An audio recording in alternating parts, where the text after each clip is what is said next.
हरि ओम नारायण गोविंद हरि ओम नारायण हरि। वेद की पावन गंगा में हम सब प्रवेश करें। हमारे ऋषि मधुचंदा है। मधुचंदा शब्द का अर्थ होता है जो विष से अमृत निकाल लाए, जो विषाक्त जीवन को अमृत में बना दे। विषयाशक्तियों में विषैला हो गया जीवन, जो नित्य प्रति चिंता को ही अपना धर्म बना बैठता है, उन्हें उस पाप से दूर करे। हम लोगों ने चर्चा की थी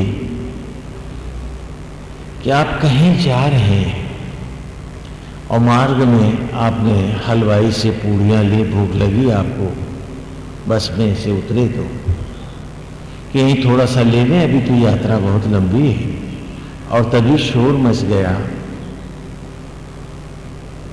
कि खाने में विष मिला हुआ है, तो आप में से कोई खाएगा नहीं। उसे मिला है अथवा नहीं, खाएगा कोई नहीं।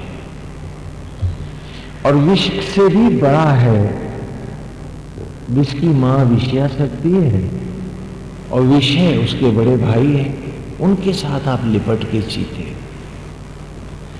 तो मधुचंदा का अर्थ है कि जो ऐसी विषयाशक्तियों से, विष से, जहर से बाहर कर जीव को उसका सत्य रूप धर्म बताए और उसको यथानुसरण करने दे।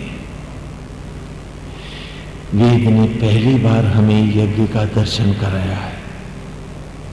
अभी तक हम बाहर ही जो हवन यज्ञ होते थे उसी को यज्ञ माने बैठे थे, लेकिन ऋग्वेद के आरंभ में ही ऋषि ने कहा वो नैमित्तिक यज्ञ है, मूल यज्ञ वो नहीं है। मूल यज्ञ तो हम सब में प्रज्वलित है। बाहर का यज्ञ पढ़ाने के लिए है। बाहर आचार्य है, भीतर आत्मा आचार्य है। बाहर प्राणवायु है, बाहर उपऋत्विज है, उपाचार्य है जो आचार्य के साथ आया है, और भीतर के यज्ञ में प्राणवायु ही हमारा प्राण ही यज्ञ का उपाचार्य है। बाहर अग्नि प्रज्वलित करते हैं हम संविधाओं के घर्षण से, भीतर ब्रह्म ज्वालाएं ही यज्ञ की ज्वाला है, अग्नि है।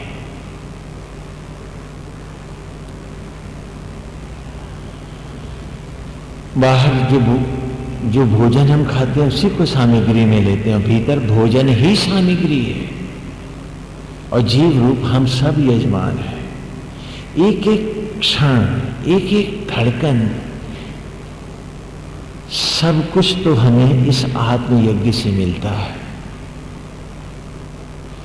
तो आचार्य गुरुकुल में सबसे पहले बच्चों को यज्ञ का वो स्वरूप दिखा रहे हैं जो आज संप्रदायों के मठाधीशों के पास भी नहीं है। वो खाली बाहर ही पुण्य कमाते हैं, और आज उसी के आगे ऋग्वेद के हम चौथी ऋचा में हैं, प्रथम सूक्त की मधुचंदा ऋषि क्या कह रहे हैं?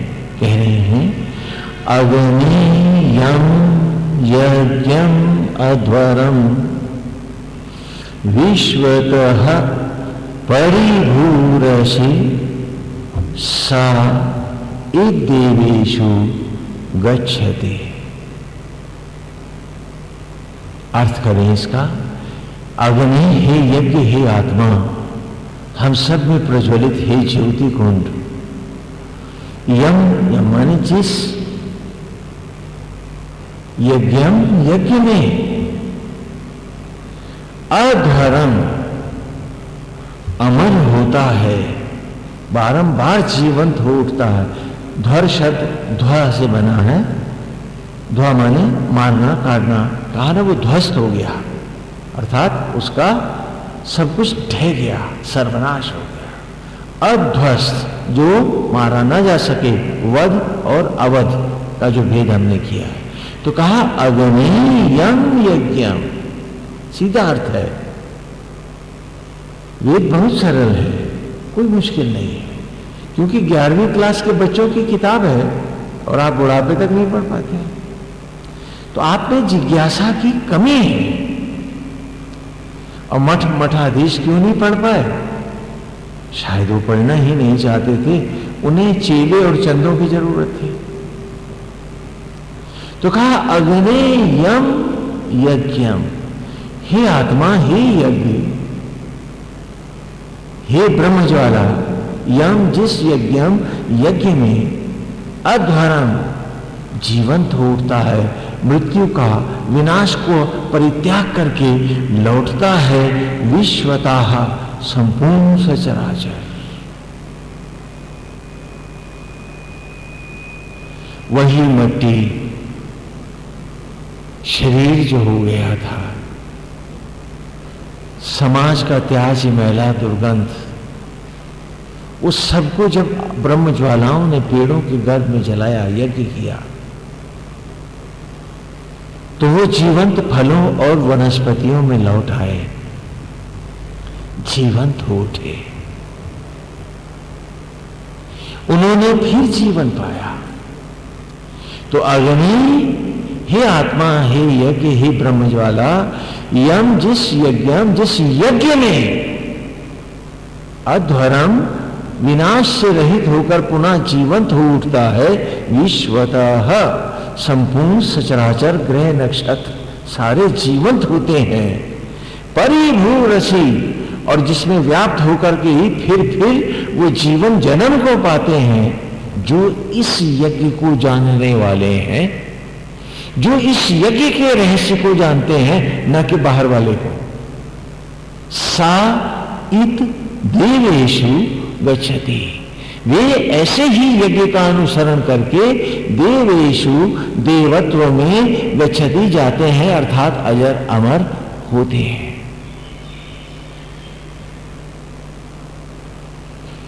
गुलामी के अंधे अंधेरे लुट गई भारत और भारतीय संस्कृति, मारे गए तपस्वी ऋषि, जला दिए गए गुरुकुल विश्वविद्यालय और सभी भोजपत्र, और जो साहित्य ताम्र पत्रों रजत पत्रकों पर था वो भी लुट गया।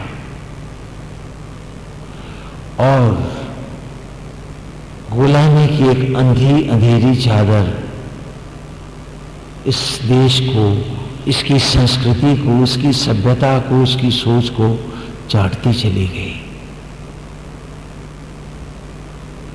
और ये समय 2, 4, 10, 20, 50, 100 बरस का नहीं था, ये सहस्त्राब्दी से भी ऊपर निकल गया। स्कूलों और मदरसों में ही जाने की अनिवार्यता हुई। यदि धर्म के विषय में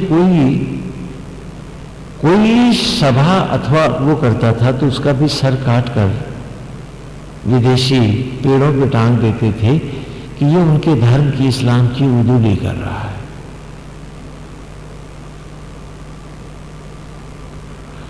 उसके बाद जो अवसरवादी चाटुकार समाज था हमारा, उसी ने उनकी नकल में सांप्रदायिकताओं को एक नया रूप दिया, मठाधीश बना शुरू हुआ।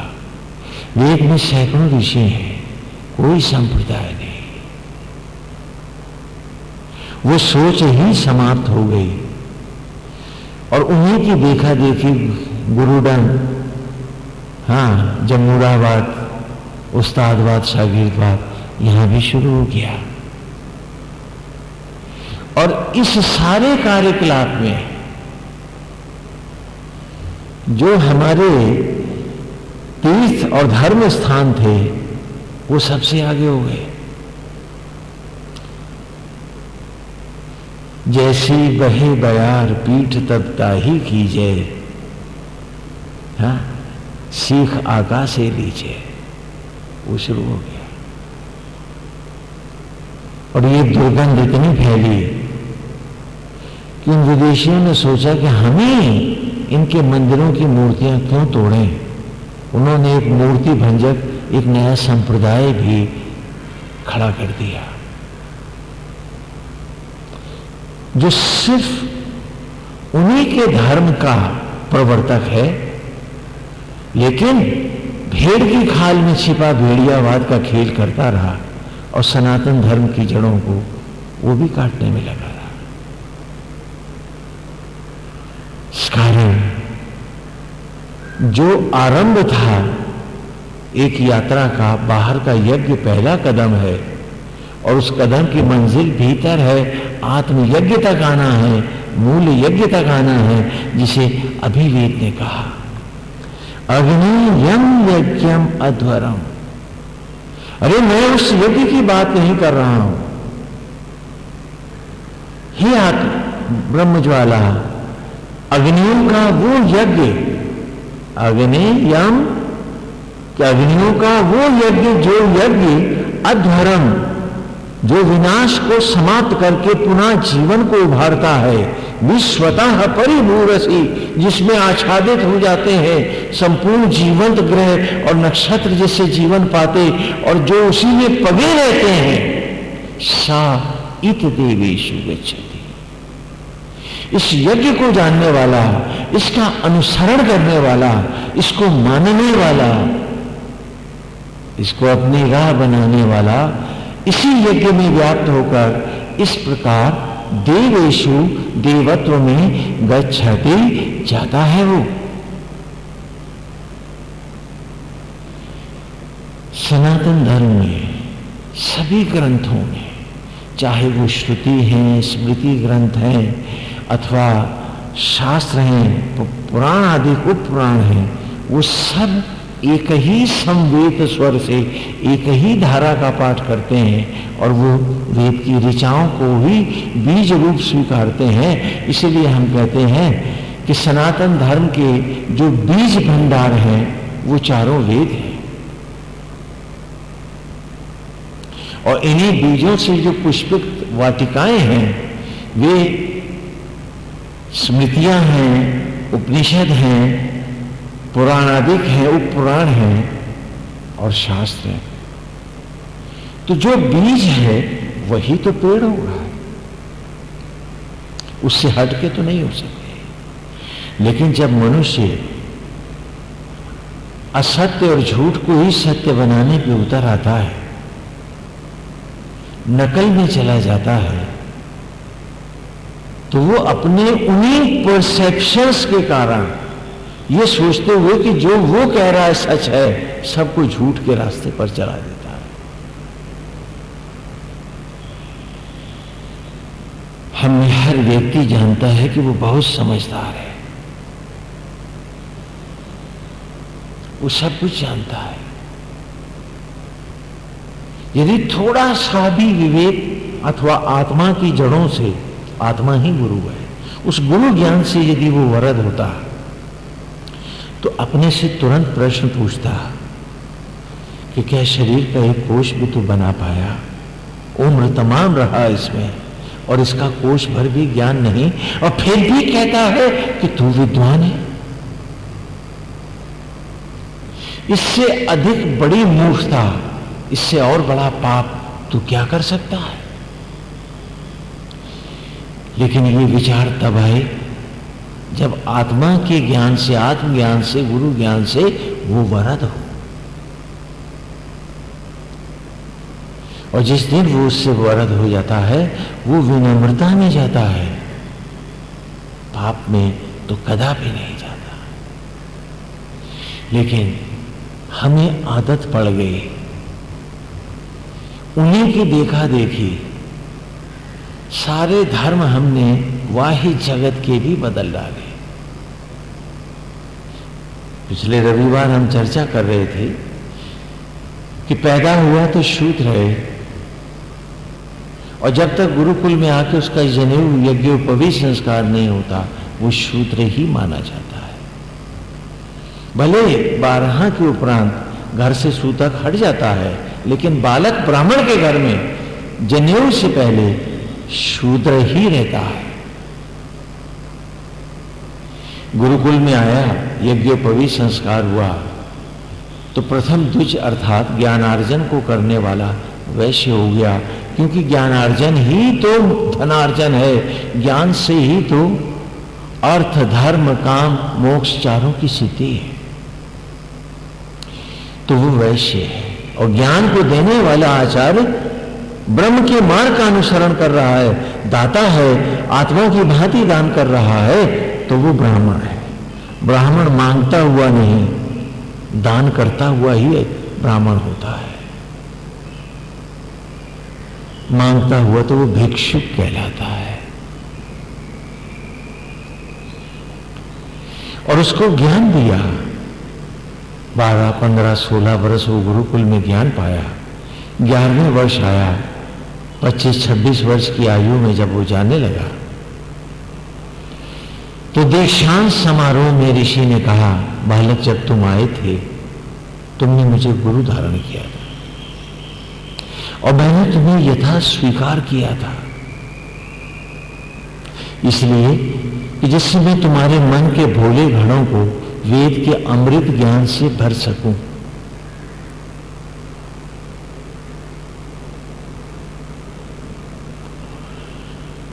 और आज उस ज्ञान को लेने के बाद तुम जा रहे हो, तो इस सत्य को भी स्वीकार लो कि आत्मा के अतिरिक्त कोई गुरु नहीं होता है।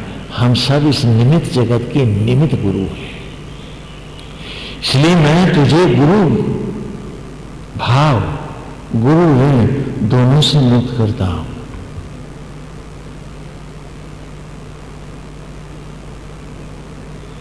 जो अक्सर आप सुनते हैं कि गुरुकुल से जाते वक्त बालक से लोग इच्छा करते थे तो वो उतनी दीक्षा लेके आता था गुरु के लिए, ऐसा कदापि नहीं होता था, क्योंकि ऋषि नारायण से हटके कभी इच्छा ही नहीं करते थे।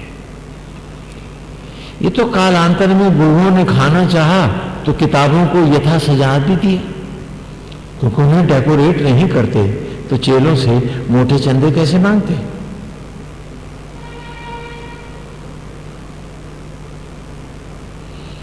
ईश्वर की राह जाने वाले प्रभु का अपमान कभी नहीं करते। ईश्वर से हटके इससे अथवा उससे इच्छा करने का अर्थ क्या है कि नारायण मैं आपसे तृप्त नहीं हूं, आप मेरा पेट नहीं भर पा रहे हो, इसलिए इससे इच्छा कर रहा हूं। तो अपमान तो परमेश्वर का हो जाएगा। मैं कैसे किसी से इच्छा कर सकता हूं? नारायण आप जैसे रखो हम रहेंगे। और प्रभु आप घट घट वासी हैं, हर घट में वास करते हैं, तो किसे चेला बना दे, किससे कहें कि तुझ में राम नहीं है तो तू मेरा शिष्य बन जा, जबकि आप सब में व्याप्त करते हैं। इसलिए सचराचर की पैर की धूल ही माथे से लगाएंगे। ये सनातन धर्म है। सनातन धर्म में संत विनम्रता को ही प्रभु की राह मानते हैं, दंभ अथवा मिथ्याभिमान को नहीं। और यदि वे ही विनम्र ना हुए तो भक्त समाज विनम्रता पाएगा कहां से? अरे जब बीज ही नहीं होगा तो पेड़ और फसल कहां आएगी? इसलिए वो कभी इच्छा नहीं करते थे और उसको इस प्रकार मुक्त किया उन्होंने। क्योंकि ऋषि कुल और गुरुकुल कभी राजाश्रय में नहीं पले। उन्होंने राजाओं को भी भिक्षा दी है, इच्छा कभी नहीं करी।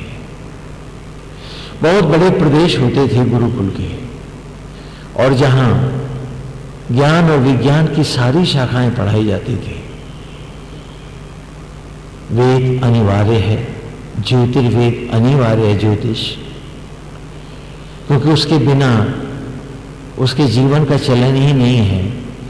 क्योंकि ज्योतिष में खाली कुंडली बनाना ही नहीं है, उसमें मुहूर्त विज्ञान है, समय है, उचित समय है, और कर्मकांड करने के भी मुहूर्तों की बात है। किसी भी कर्म को करने के सारे अधिकार क्षेत्र उसमें है, तो वो एक अनिवार्य है, सबको पढ़ना पड़ता है।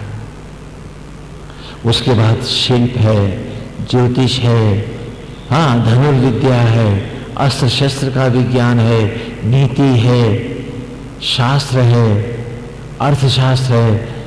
जो बालक जो चाहे उस विद्या का अध्ययन करे। और क्योंकि वो बहुत विस्तृत क्षेत्र में रहते हैं, इसलिए बालक वहाँ पर फसलें भी उगाते हैं, पेड़ों पर फल भी लगते हैं।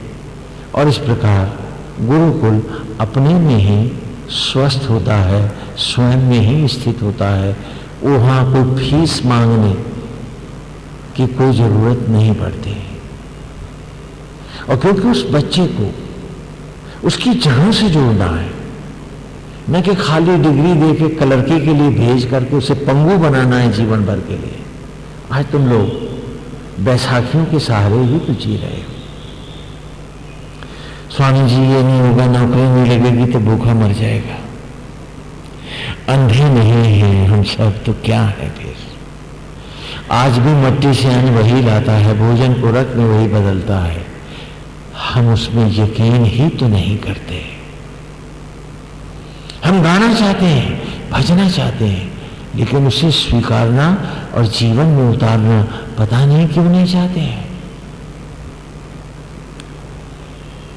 तो इसलिए गुरुकुल में चाहे राजा हो या रंक हो, क्योंकि वो इच्छा नहीं करता, इसलिए हर बच्चा समान है। यदि पैसे के पीछे गुरुजी भाग रहे होंगे तो मोटे चंदे वाला चेला सबसे आगे होगा और थोड़ा सा देने वाला सबसे पीछे। हाँ? और उस शिक्षा से उभर कर यदि कृष्ण भी आएंगे तो सुदामा को दोस्त थोड़े ना मानेंगे कि कोई धन्ना से ढूंढेंगे। लेकिन यहां ऐसा नहीं होता है। विनम्रता है, आत्मा से आत्मनिष्ठ होकर जीने की बात है। एक बार एक बहुत बड़े नेता और नेत्री हमारे साथ देवराहा बाबा के दर्शन करने के लिए गए। ऊंचे पदों पर भी थे, जगह जगह उनके प्रेस इंटरव्यू भी हो रहे थे, है ना। क्योंकि प्रेस भी वहीं जाके हलवा खाता है जहां उसे भी कुछ मिलता है। हाँ, बिना गिफ्ट पैक के और सुविधा के प्रेस भी काम नहीं करता। वो भूल जाता है कि आप नैसर्गिक रूप से आप इस देश के प्रतिनिधि हैं। इस देश की समुन्नत व्यवस्था का, सोच और विचार का आपको एक छत्र अधिकार है। नेता तो आते जाते हैं, वो तो टेम्परेरी पोस्ट ही है, लेकिन उन टेम्परेरी पोस्ट वालों के पीछे ये घूमता है। हाँ, कि ये कोटा मिल जाएगा, बेटे की नौकरी मिल जाएगी और गिफ्ट पैक तो ही देंगे ही नहीं। और वो प्रेस चाहता है कि उसका मान सम्मान रखा जाए। पूछो क्या प्रेस की अवमानना मीडिया वाला व्यक्ति खुद नहीं करता? क्या वो अपने धर्म को मानता है? यदि मीडिया कहीं अपमानित है, कलंकित है, तो अपने तथाकथित पत्रकारों के कारण है, जिसका दुरुपयोग करके इसे कलंकित और अपमानित कर रहे हैं। और उसका कारण आज की शिक्षा है। अच्छी नौकरी, बढ़िया तनख्वाह और मोटी घूस, ये नया जनेऊ है आज के जीवन में, शिक्षा में। और पहले था कि मुझे मुझको जानना है, अपने आप को पढ़ना और पहचानना। अब वो नहीं करता हूं मैं। और इस प्रकार गुरुकुल के अमृत ज्ञान से वरद होकर जब 25, 26, 27, 28 वर्ष की आयु में वो लौटता था, तब उसका विवाह होता था। तो क्या इस धरती पर कभी बाल विवाह होते थे? बोलो। लेकिन आज बाल विवाह को लेकर के भी धर्म को गाली दी जाती है। एक अविचित्र सा मजाक है। नेता जब चाहता है धर्म को गाली दिलाकर वोट लेकर आप सबकी मति फेर के चला जाता है, क्योंकि आपके पास आपकी जड़ों का ज्ञान नहीं है, आप गुरु ज्ञान आपके पास नहीं है, तो वो हवाओं के साथ आपको बहा ले जाता है। 25वें 26वें वर्ष जब ब्रह्मचार्य अनिवार्य है सभी शास्त्रों में, तो बाल विवाह कैसे हो जाएगा? और स्वयंवर प्रथा है, कन्या ही वर का चयन करेगी। तो जब तक वो सयानी और समझदार नहीं होगी, उसकी शादी कैसे हो जाएगी?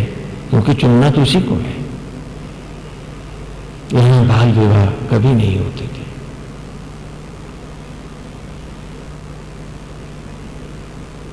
यहां का जो सामाजिक व्यवस्था थी, बड़े ही परिपक्व अवस्था पर विवाह की बात थी, क्योंकि गुरुकुल में समृद्ध ज्ञान को पाके लौटा बालक जब विवाह में मंडप में आता है तो शादी का एक दृश्य दिखाते हैं।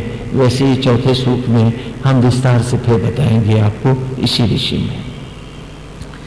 वो पत्नी से कहता है, देखो मैं तो तुम पत्नी हूं और नहीं मैं पति हूं। कही आपने कैसे कहा हम लोग विवाह करने जा रहे हैं?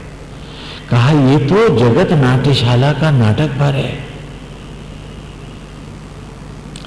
उत्पत्ति का क्षण तुम्हारे पास भी नहीं है, मेरे पास भी नहीं है। हम एक कोष नहीं बना पाए तो घर गृहस्थी बेटा बेटी कहां बना पाएंगे? बनाएगा तो वही।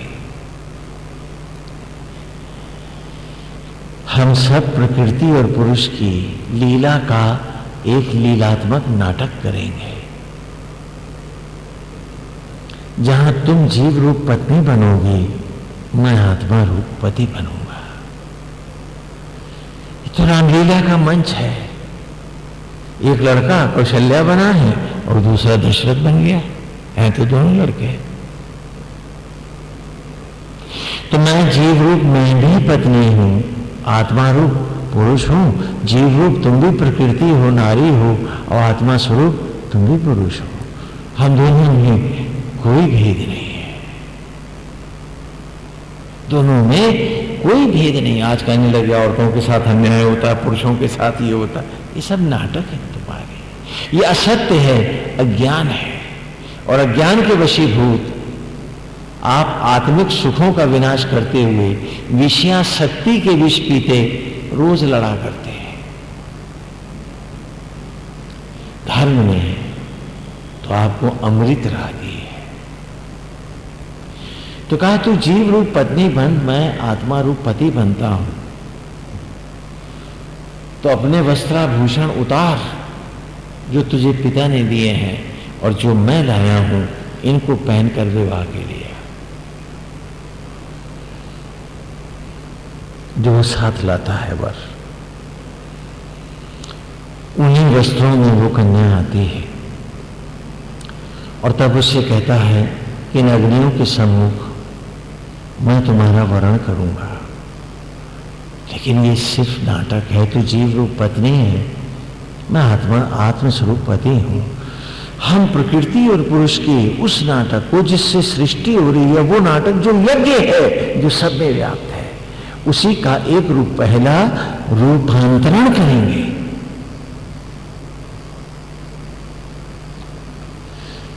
तो जीव रूप पत्नी बनेगी, मैं आत्मा रूप पति बनूंगा। सप्त फेरी लेंगे, सप्त वासनाओं से रहित होंगे और सप्त देवों की सौगंध लेंगे। मेरे जनेऊ पर भी 7 गांठें हैं, और तू अपना यज्ञोपवीत जो गांडीव है, जिसे दुर्गा यज्ञोपवीत कहते हैं, तेरे गांडीव को भी आज मैं ही धारण करूंगा। क्योंकि इस मायाओं के संग्राम में अब मैं क्षत्रिय बनूंगा, योद्धा बनूंगा। जीवन एक महासमर है, महाभारत है। मैं तेरे हित में भी मैं ही युद्ध करूंगा। तो भौतिक जीवन में तू सदा बाएं रहेगी, दाएं हाथ से लड़ाई जो करूंगा तेरा कवच बनूंगा। परंतु पूजा में, हवन में, यज्ञ में, ईश्वर की राह में तू सदा दाएं बैठेगी। धर्म पर, पूजा पर, यज्ञ पर, सब पर पहला अधिकार तेरा होगा, उपरांत मेरा होगा। मेरी संपत्ति और संतान पर भी तेरा ही अधिकार होगा।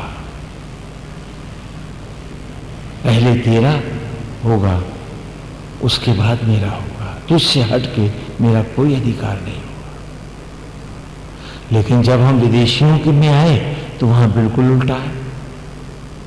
वहां औरत मट्टी के खेत के समान है, उसे कोई अधिकार नहीं है। पति को अधिकार है एक के बाद अनेक पत्नियां लाए, फिर एक हरम भी सजा सकता है औरतों का। और जिसको वो 3 बार कह दे कि मैं तुम्हें त्यागता हूं, तलाक देता हूं, वो चौराहे पे खड़ी हो जाएगी और मेहर के आगे उसका कोई हक नहीं होगा, न औलाद पे, न घर द्वार पे, न संपत्ति पे। वो केवल मेहर की बंधुआ मजदूर होगी।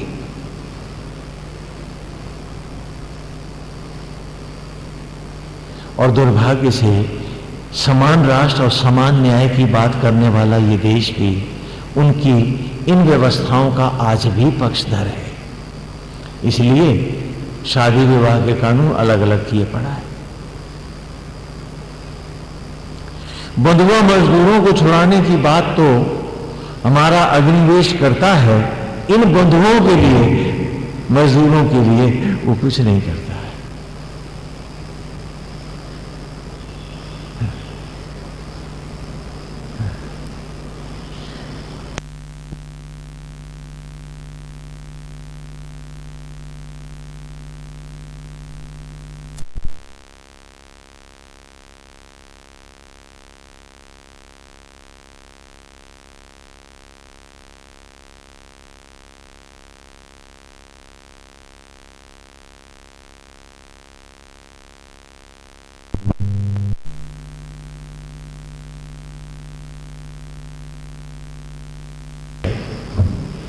आपने उनको कोई काम धंधा, कोई पर्स तो दिया नहीं, तो आपने छुड़ाए या भेड़ियों के आगे डाल दिया। अब वो मिडिल ईस्ट में बिकेंगे, उनके गुर्दे बिकेंगे। आज ही अखबार में एक बच्चा पकड़ा गया जिसके गुर्दे बेचने जा रहे थे। उसके लिए हमारे अग्निवेश कुछ नहीं करेंगे कि जिन्हें छुड़ाया है वो जिएंगे कैसे, उनके घर पलेंगे कैसे, सरकार उनको क्या देगी। इसके लिए नेता भी मौन है और हमारा स्वामी अग्निवेश भी मौन है। खाली सस्ती लोकप्रियता, प्रचारवाद यहां मिले, वहां आज हमारा मठाधीश भी खड़ा हुआ है। सवाल यह है कि उन बच्चों को आपने छुड़ाया तो उनके जीवन का सहारा दिया, उनकी शिक्षा के लिए कोई पर्स मिला, उन्हें कोई आरक्षण संरक्षण मिला ना। वो किसी नेता का, किसी देश का, किसी सरकार का कोई मतलब नहीं। मिडिल ईस्ट वाले उठा ले जाए। आप सेवा कर रहे हैं या जो किसी तरह बेचारे मर खप करके जी रहे थे, उनके जीने के सहारे भी छीन रहे हैं और विकल्प उन्हें कुछ नहीं दे रहे। बड़ी विचित्र बात है। और क्यों? क्योंकि आज हर व्यक्ति अपनी जड़ों से कटा है, तो उसकी सोच वहां तक पहुंचेगी कैसे?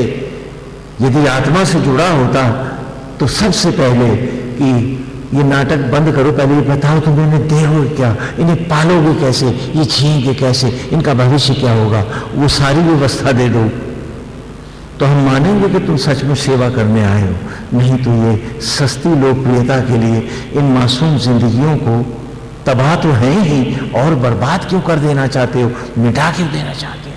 क्या आप में से कोई सोचता है कभी? इसीलिए गुरुकुल की शिक्षा है कि इनको जड़ों से जोड़ दो, तभी ये बुद्धि, विवेक और ज्ञान से वरद होंगे। अन्यथा पागल खाने का जो सबसे बड़ा पागल है वो भी अपने को सबसे बड़ा विवेकी और समझदार बताता है, क्योंकि भ्रम सत्य का ही तो होता है। जैसे आप दिन में देखते हो लोगों को, स्वप्न में भी तो वैसे ही देखते हो। तो स्वप्न और साकार में भेद क्या है? तो एक मूर्ख अपने को क्यों नहीं विवेकी मानेगा? हाँ, यदि जड़ों से जुड़ गया होता, आत्मज्ञान से वरद हो गया होता, उसके पास गुरु ज्ञान अर्थात आत्मज्ञान होता, तो वो जानता अब वहां गुरु के नाम पे कान में फूंक मरवाता है, ये एक नया अपराध अपने साथ कराता है। अरे गुरुकुल में लड़के कान में फूंक नहीं पढ़वाते हैं, वो उस ज्ञान को 15 से 17 बरस तक वो जीते हैं, आत्मसात करते हैं, और तब वो उस गुरु ज्ञान से वरद होते हैं और फिर सत्य गुरु अर्थात आत्मा के साथ जुड़ जाते हैं। तो आप उन्हें हवाएं नहीं हिला सकते, आंधियां नहीं उन्हें पलट सकती, और उनके विवेक का नाश नहीं कर सकती। तो पति पत्नी से कहता है कि ईश्वर की राह में धर्म पर पहला अधिकार तेरा है, उपरांत मेरा है। भौतिक जीवन में भी संपत्ति संतान पर सब पर अधिकार मेरा है। विवाह मंडप में यज्ञ की अग्नियों के सामने रख के कि ऐसा ही जो यज्ञ हमें प्रज्वलित है, हम उसकी कसम खाते हैं, वो साक्षी होगा। ये आग तो अभी थोड़ी देर में ठंडी हो जाएगी, लेकिन जो सदा जलती रहेगी मेरे अंतर में, क्योंकि ये ठंडी हुई तो राम नाम सत हो गया, हम ठंडे हो गए। साक्षी उसी की है, ये तो नैमितिक है, ये स्व है, उसकी तरफ हमें कोई मठाधीश कभी ले नहीं गया। और कहा कि ये गृहस्थ धर्म निमित्त धर्म है। जिस प्रकार परमेश्वर संपूर्ण सचराचर को उनकी आत्मा बन के एक गृहस्थी के रूप में धारण कर रहा है, अनासक्त भाव से, बिना कोई पुण्य ईर्ष्या द्वेष लोभ मोह आसक्ति में जाता हुआ, हम उसी का गुरुकुल ज्ञान का यहां रिहर्सल करेंगे। We shall so rehearse.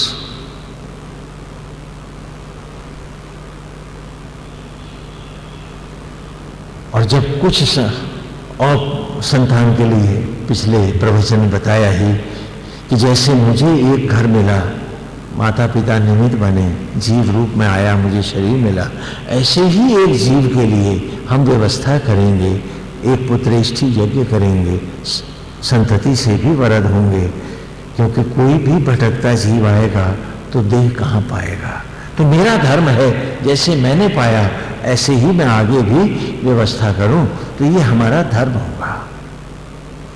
इसलिए नहीं कि हम आसक्तियों का खेल खेलेंगे, ये मेरा बेटा, ये तेरा बेटा, वो दुश्मन का, ऐसा नहीं। यदि ऐसा करेंगे तो इसमें तो मेरी अंतरात्मा परमेश्वर का ही अपमान हो जाएगा, वो तो घट घट वासी है। तो हम ऐसा नीच कर्म, निंद कर्म कैसे कर सकते हैं? लेकिन आज हम यही करते हैं। क्यों? क्योंकि वेद का ज्ञान हमारे जीवन में अब उतरता नहीं है। यज्ञ तक को हम पहचान नहीं पा रहे हैं, और तो और दूसरी बातें तो छोड़ ही दो।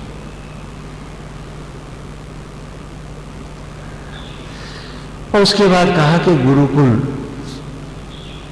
में हमने शूद्रत्व को छोड़ा, ज्ञानार्जन किया, वैश्य कहलाए। गृहस्थ धर्म क्षत्रिय धर्म है, इसकी सीमाओं के उपरांत तत्क्षण इसमें अनासक्त भाव से जीते हुए हमें वानप्रस्थ को जाना है। क्यों? क्योंकि हम सारे सचराचर के कर्जदार हैं। क्षिति, जल, पावक, गगन समीर, ये सब तो हमें मुफ्त मिले, हमने खूब भोगे।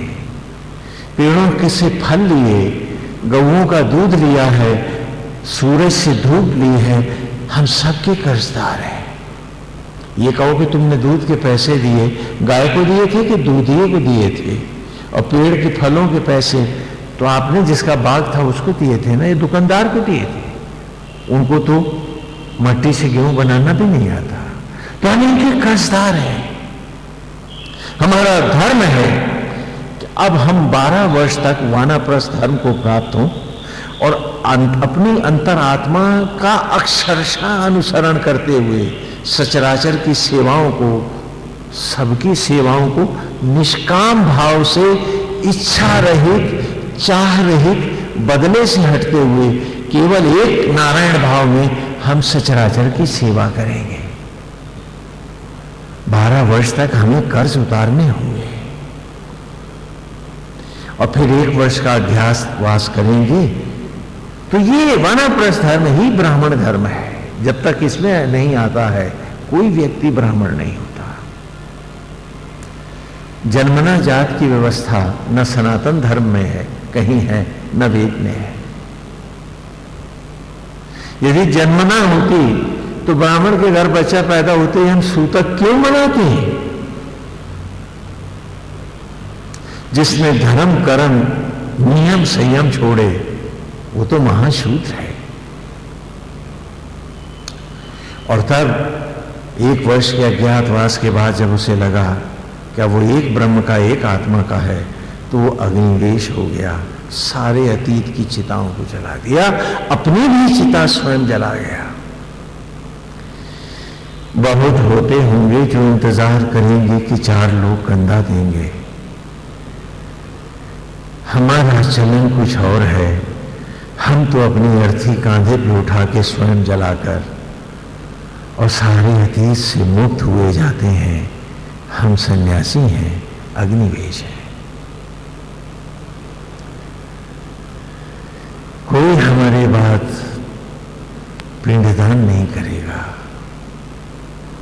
हम स्वयं सबको खिला पिला जाएंगे, सबकी सेवा कर जाएंगे।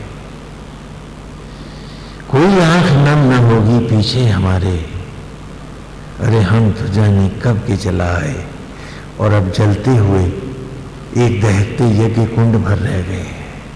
लपट रहा है, लपट जिंदगी है और अग्निवेश है।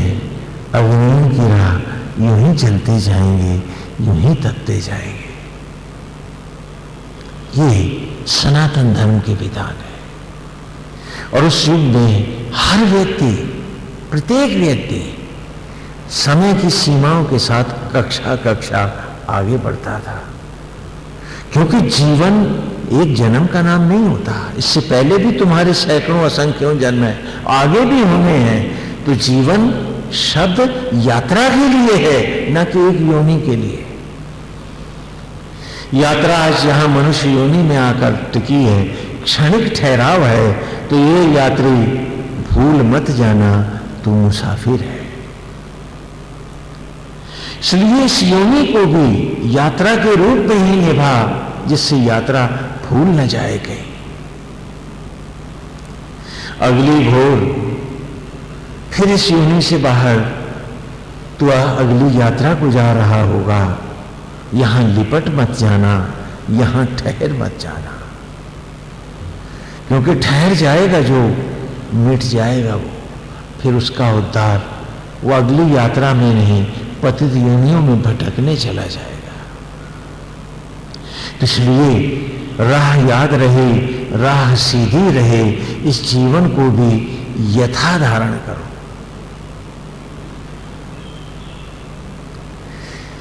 इसी का नाम संन्यास है। और यही इस वेद की ऋचा में कह रहा हूं। देखो इस राह पर गया जो, ये नहीं स्वामी जी मैं तो घर को छोड़ता हूं, घर नहीं छोड़ता। हाँ, हाँ। तो घर तगड़ा की तू, मुर्दा जिंदे को खा जाए और जिंदा कहे कि वो समर्थ है, धिक्कार है उसको।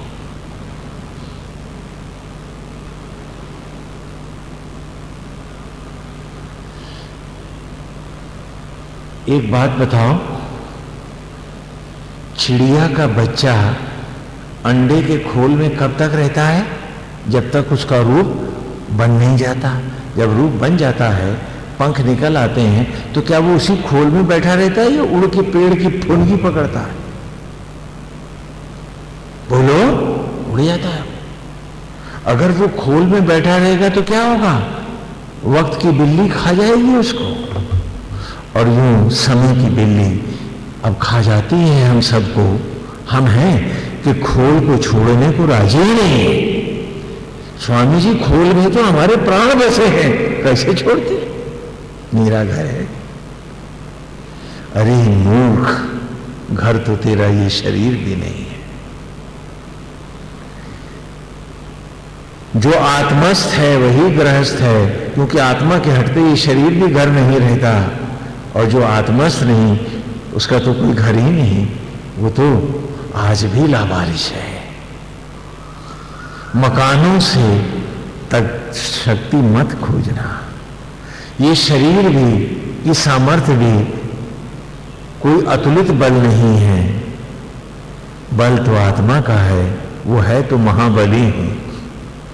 यदि उसके साथ जुड़ाव नहीं, उसका सामीप्य और सानिध्य नहीं है, तो मुझसे अधिक निर्बल फिर दूसरा कौन हो सकता है। तो जो चलते रहे इस राह पर, जो बढ़ते रहे शने शने कदम कदम आगे, और जिन्होंने ज्योतियों का वर्ण किया, और जो बाहर के यज्ञ से इस अंतर यज्ञ तक आए, ऋचा आओ फिर से दोहराएं, अग्नि यं यज्ञम अध्वरम। हाँ, अब ऋचा समझ में आ रही है ना कि अग्नियों के उस यज्ञ में, किस यज्ञ में?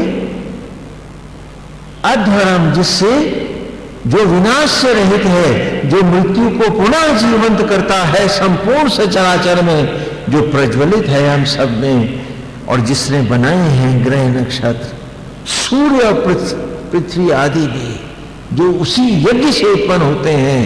विश्वतः परिभूरसि, जिसमें से व्याप्त होता है, जिससे प्रकट होता है सारा संसार, जो आच्छादित है जिससे संपूर्ण सचराचर, जो इस यज्ञ को जीवन में शने शने इसी प्रकार कदम कदम आगे बढ़ता है और लौट आत्म ज्वालाओं में आ जाता है। सा इत देवेशु गच्छति, वही इस भांति इस अमर राह पर देवत्व में चला जाता है। बाकी सब भटक के रह जाते हैं। स्वामी जी परिस्थितियां नहीं, स्वामी जी फलाना नहीं। सच क्या है कि मैं एक बहुत भीरू, बहुत कायर, बहुत डरा हुआ, अपने शरीर का भी भार उठाने के काबिल नहीं, तो मकान से बाहर कैसे निकल आऊं स्वामी जी। अब तो बैसाखियां मुझे साधती हैं, मैं लौटूंगा क्या? क्योंकि महत्व तो पैसे का किया, और उस पैसे के लिए सगे संबंधी छोड़े, रिश्तों की मिठास खाई है, वैमनस्य जी के आ रहा हूं, और उम्र तमाम अतृप्तियां, अभाव और तनाव जीता रहा हूं, तो टूटा बिखरा अब मैं इस खोल से बाहर निकल के फुनकी तक उड़ पाऊं कैसे, बाहर आऊं कैसे? आज वो अवस्था हम सब की है। और सोचो, कल्पना करो कि वो पूर्वज थे तुम्हारे, उन्हीं के वंशज हो, जो इस प्रकार गुरु से गुरुकुल में ज्ञान पाते थे, और सूरज के जैसे चमकते हुए जब समाज में लौटते थे, तो वह उनका घर परिवार नहीं, सारा सचराचर और समाज उन्हें पाके धन्य होता था। और उस युग में होता था अतिथि देवो भव, और आज होता है अपना भी संदेहो भव। बोले हैं ये रिश्तेदार क्यों आया, आप पता नहीं क्या करेगा, आपका चेहरा उतर जाता है, आप तनाव में आ जाते हैं कि पाहुना आए कैसे गया, और सोचते कब भागेगा ये, अब बिना कुछ लिए भी चला जाए तो वही अच्छा है भैया।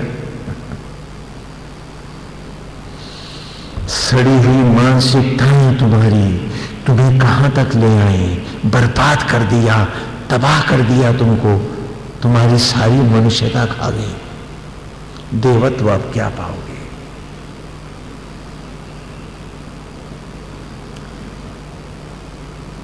अब तो कपट ही जीवन है, चतुराई जीवन है, हर जगह मतलब गांठ लो तो समझदारी है।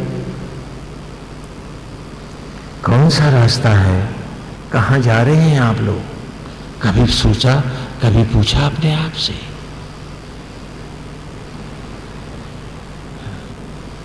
क्योंकि महत्व जब पैसे का हो गया तो संबंधों की मिठास लुट गई,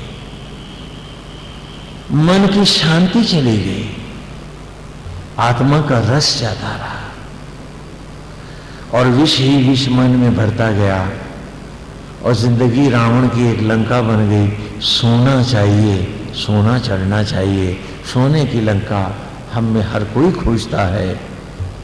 अब अवध का रस कोई बाकी नहीं। और बोले माला घेराए हैं स्वामी जी, भजन गाए स्वामी जी, सब हो गया ना? कहा कुछ भी नहीं हुआ। बालू के कणों सी उम्र के क्षण तुम्हारे बहते गए, तिरते गए, रीति अंजलि छूटा संग आत्मा का यज्ञ का। बस यही है, बस यही तो है। कहते थे मेरे बिना रहते नहीं है। कहा क्यों झूठ बोलता है तू? कल जब पड़ा होगा अपने ही आंगन में, तो जिस पोते के लिए तूने भगवान गंवाए हैं, उस पोते की मां ही कहेगी इसे जल्दी से उठा ले जाओ, कहीं ये देख के डर ना जाए। तो वो पोता किसकी गोद में खेला था बेटे? तेरी या उस आत्मा की यज्ञ की ही गोद में हम सब खेलते हैं। उस यज्ञ की आत्मा के हटते ही तुम्हें कोई दादी नहीं, कोई माई नहीं, कोई परदादी नहीं, सब चुड़ैल। और ये है राक्षस। ले जाते हैं नदी पर, तिल तिल कर जलाते हैं और लौट के आते हैं तो कड़वा ग्रास खाते हैं, मिर्चों का धुआं लेते हैं कि कहीं तुम प्रेत पिशाच चुड़ैल डायन बन के पीछे तो नहीं आ रहे हो तो भाग जाओ। और फिर भी यदि आप स्वप्न में दिख गए तो फिर वो घर को पवित्र कराएंगे, कीलें गड़वाएंगे, तांत्रिक मांत्रिक बुलाएंगे कि पीछे काहे पड़ गई अथवा पड़ गया। अरे भगाओ इसको, ऐसा ना हो कि घर के 2-4 और खींच ले जाए।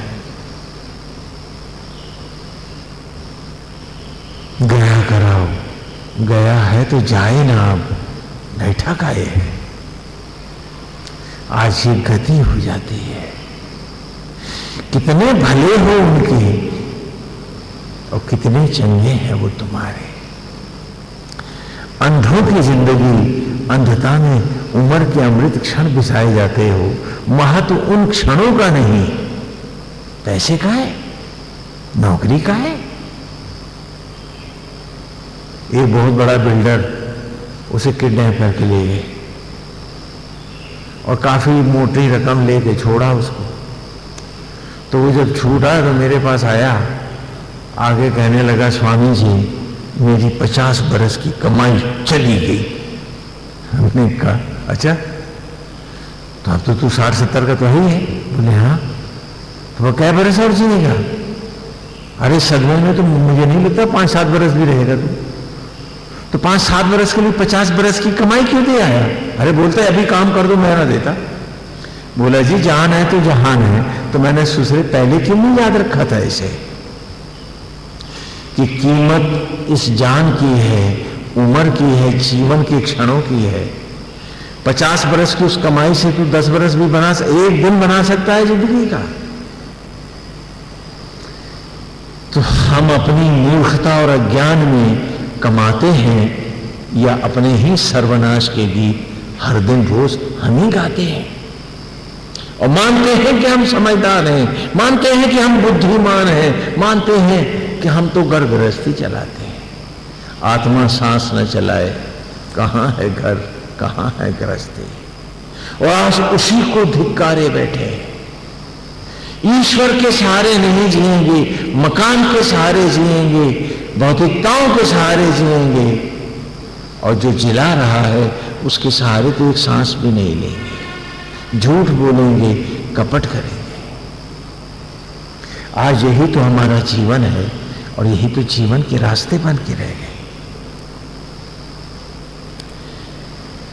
वेद वो समुन्नत भाव है जो मुझसे मेरी बात करता है, मेरे एक एक क्षण को मुझसे स्पष्ट करता है। और यहां एक बात और भी बतला दूं, एक आर्मी के कर्नल साहब आए थे, उनकी पत्नी उनके साथ में थी। तो उनका इन्होंने वेद में पीएचडी कर रखी है यूनिवर्सिटी में, उनकी धर्मपत्नी ने। हम बड़े खुश हुए कि चलो इन्होंने वेद में कुछ तो पढ़ा होगा। तो हमने कहा देवी जी आपने क्या जाना वेद में? कहने लगे जी ये गवार गरड़ियों के गीत हैं। गरड़िए जब भेड़ें चराते थे ना तो आपस में यही गाने गाया करते थे। मैंने इसी में पीएचडी कर डाली क्या? और वही ऋचाएं मैं आपको सुना रहा हूं। अगर ये गरड़ियों के गीत हैं तो क्षमा करना, आज का सारा विद्वत समाज उन गरड़ियों से भी तो गया बीता है। हाँ, उनसे भी अपड़ और गंवार ही तो है। ये गरड़ियों के गीत हैं, वेद की ऋचा है।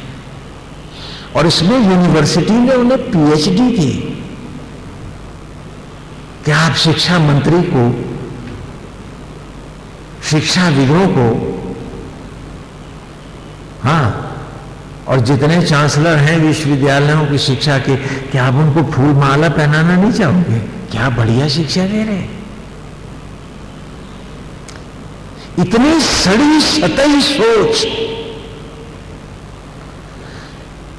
तो भरतखंड में कभी किसी गंवार की भी नहीं रही होगी जो आज शिक्षाविद की है।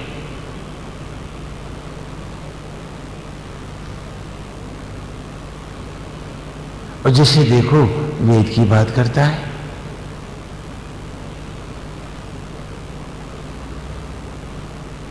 इतना घटिया स्तर मनुष्य का हो सकता है। किसी युग में आदमी के लिए किसी की कभी ऐसी कोई कल्पना नहीं रही होगी। और इस स्तर पर खड़ा व्यक्ति मानता है कि वो सबसे समझदार है। इससे बड़ा मजाक और क्या हो सकता है? कि आज मनुष्य होकर भी यदि मैंने अपने को नहीं जाना तो कल क्या पशु योनियों में कुत्ता, बिल्ली, शूकर, गधा, किस योनि में जाके पढ़ूंगा अपने आप को? कब पहचानूंगा कि ये मनुष्य की योनि क्या है, वो परमेश्वर क्या है, मुझे लाता कैसे है? मठों ने भी शुरू किया तो बाहर के हवन यज्ञ में ला के बिठा दिया, कभी भीतर झांकने भी तो नहीं दिया। और वे आरंभ ही भीतर से होता है। क्यों? क्योंकि पेड़ की चर्चा, पेड़ का उद्गम तो बीज से होता है। बीज जो धरती में समाया होता है, पेड़ उसी से बनता है। तो ज्ञान का बीज भी तो आत्मा बन के, यज्ञ बन करके शरीर रूपी धरती में समाया है। यदि पेड़ की चर्चा करूंगा तो उस बीज से ही तो आरंभ करूंगा, नहीं तो आप कैसे जान पाओगे,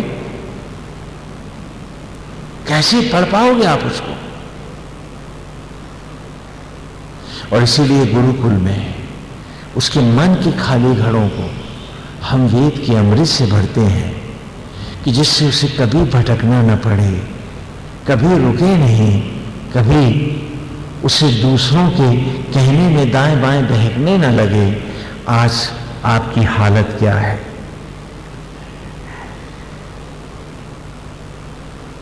रामायण में दिखाते हैं, वहां का एक नाद है कि श्रवण का उद्गम अंधा है। श्रवण का उद्गम अंधा है। क्या कान की आंख होती है? बोलो। हाँ? और श्रवण कुमार के माता पिता राम की कथा में उनके पास आंखें हैं, अंधे हैं। और इस अंधता ने उन तीनों को अकाल मृत्यु दी। और श्रवण अंधता के सहारे चलाया गया शब्द वेदी बाण दशरथ का दशरथ को शापित कर गया, और उसे भी राम की विरह में असमय मृत्यु को जाना पड़ा। कितनी बड़ी बात है। लेकिन हम सब श्रवण अंधता के शिकार हैं। यदि अंतर का चक्षु खुल गया होता तो आंख देखने का काम करती, कान सुनने की बात करता, विश्वास तो नहीं। आज आपका मित्र है, आप उसे बरसों से जानते हैं। अथवा मान लीजिए आपका आस्था का कोई स्थान है और आप उसमें भरपूर विश्वास रखते हैं और आप खुद परख के देख रहे हैं कि अच्छा है, बिल्कुल सत्य है, लेकिन किसी ने कान में फूंक मार दी कि वहां तो लोग ऐसा करते हैं, वहां तो लोग वैसा करते हैं, अरे वो तो ऐसे हैं। आपका सोचा समझा जाना परखा सब कूड़े खाते, और जो कान में फूंक पड़ गई आपके मन मैले हो गए, आपके दिल फट गए। ये अंधता आप में आई कहां से? वेद का ज्ञान जो नहीं है।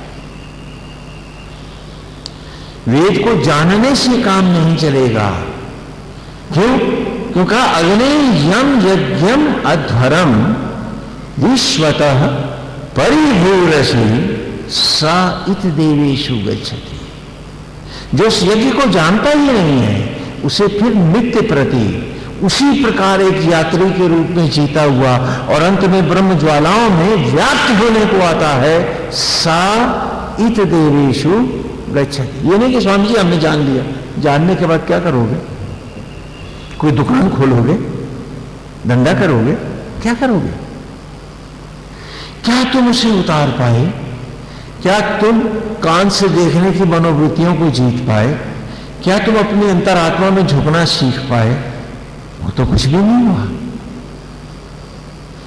जिसने कान में फूंक मार दी, बरसों की जान पहचान है, बरसों का व्यवहार है, बरसों का भोगा हुआ व्यक्तित्व है, लेकिन जो कन फुकवा पास में आकर के कान में फूंक गया, वो गुरु ज्ञान बन गया। शायद इसीलिए आप कान फुकवाने उन तथाकथित गुरुओं के पास जाते हैं और आत्मा गुरु अपनी ही अंतरात्मा को भूल जाते हैं। क्यों? क्योंकि आप आदी हैं कनफुकवा संस्कृति के, आप आदी हैं आंखों से नहीं, कान से ही देखने सोचने और समझने वाले हैं। दिमाग का खाना खाली। तो हमें सोचना है, हमें विचार करना है कि वेद की इस अमृत राह पर जाना है और इस ज्ञान में जीना है, पूरी अंतिम समर्पण देकर के कि चाहे कुछ भी हो जाए, हम आत्मा पर अब मन को हावी नहीं होने देंगे। हम विष से डरते हैं तो विषयाशक्ति से भी दूर रहेंगे, क्योंकि वो तो विष की मां है। और हम अतिशय निर्मल होकर जीवन जगत को एक नाट्यशाला मानते हुए उसी अमृत भाव से आत्मा को अर्पित होते हुए जिएंगे। हमारे जीवन में अब कभी भी कोई झूठ कपट पाप कोई लिप्सा नहीं होगी। हम श्री राम के ही निमित्त होकर उसी भाव से जिएंगे। जो आदर्श श्री राम है वही आदर्श हमारा है, हम है।